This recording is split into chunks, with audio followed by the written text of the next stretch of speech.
आप देख रहे हैं न्यूज नाउ 24/7। जब सुप्रीम कोर्ट से उनके छूटने की पूरी संभावना थी, उस वक्त केजरीवाल जी को सीबीआई ने गिरफ्तार कर लिया, ईडी कोर्ट ने उनको जमानत दे दी। तो मैं समझता हूं कि ये एक तानाशाही का बहुत बड़ा उदाहरण है और भारत के प्रधानमंत्री को जांच एजेंसियों के दुरुपयोग के ऊपर बोलना चाहिए। पूरे देश में भारत के संविधान और लोकतंत्र को कुचला जा रहा है। वेस्ट बंगाल में जांच एजेंसियों का दुरुपयोग हो रहा है, महाराष्ट्र में जांच एजेंसियों का दुरुपयोग हो रहा है, दिल्ली में जांच एजेंसियों का दुरुपयोग हो रहा है। दिल्ली के सीएम अरविंद केजरीवाल की गिरफ्तारी के खिलाफ आप नेताओं ने गुरुवार को संसद परिसर में विरोध प्रदर्शन किया। इस दौरान उन्होंने केजरीवाल को रिहा करने की मांग की। प्रदर्शन में शामिल आप नेताओं ने कहा कि सरकार की तानाशाही नहीं चलेगी।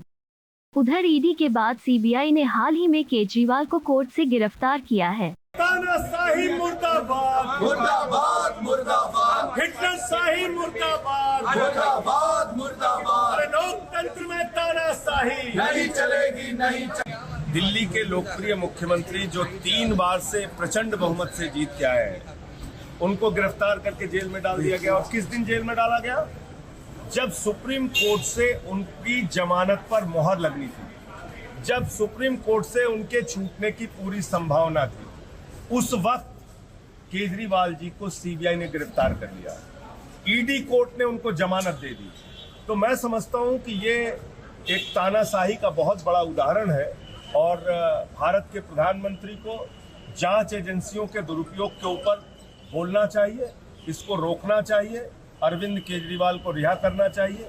इस मांग को लेकर आज हम लोग यहाँ पर इकट्ठा हुए हैं, अपना प्रोटेस्ट दर्ज करा रहे हैं और राष्ट्रपति जी का हम पूरा सम्मान करते हैं, लेकिन राष्ट्रपति जी का जो अभिभाषण होता है वो सरकार का लिखा हुआ भाषण होता है। उस सरकारी भाषण में वो लोकतंत्र को लेकर बड़ी बड़ी बातें कहेंगे, उस सरकारी भाषण में वो संविधान को लेकर बड़ी बड़ी बातें कहेंगे, लेकिन जो सच्चाई है जमीन की, पूरे देश में भारत के संविधान और लोकतंत्र को कुचला जा रहा है।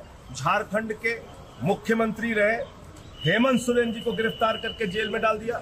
वेस्ट बंगाल में जांच एजेंसियों का दुरुपयोग हो रहा है, महाराष्ट्र में जांच एजेंसियों का दुरुपयोग हो रहा है, दिल्ली में जांच एजेंसियों का दुरुपयोग हो रहा है। हमारे मुख्यमंत्री जेल में हैं, हमारे एक शिक्षा मंत्री को जेल में डाल दिया, स्वास्थ्य मंत्री को जेल में डाल दिया, मुझे 6 महीने जेल में रखा। तो इस सारे सवालों को लेकर आज हम लोग यहाँ पर इकट्ठा हुए हैं और हम लोग सरकार के लिखे गए भाषण का बहिष्कार कर रहे हैं। राष्ट्रपति जी के प्रति पूरा सम्मान है, उनका अपना कोई कार्यक्रम होगा तो निश्चित रूप से हम लोग उसमें शामिल होंगे। इंडिया ब्लॉक भी आप लोगों ने मदद मांगी है क्या? आज तो हमने अपने प्रोटेस्ट की शुरुआत की है।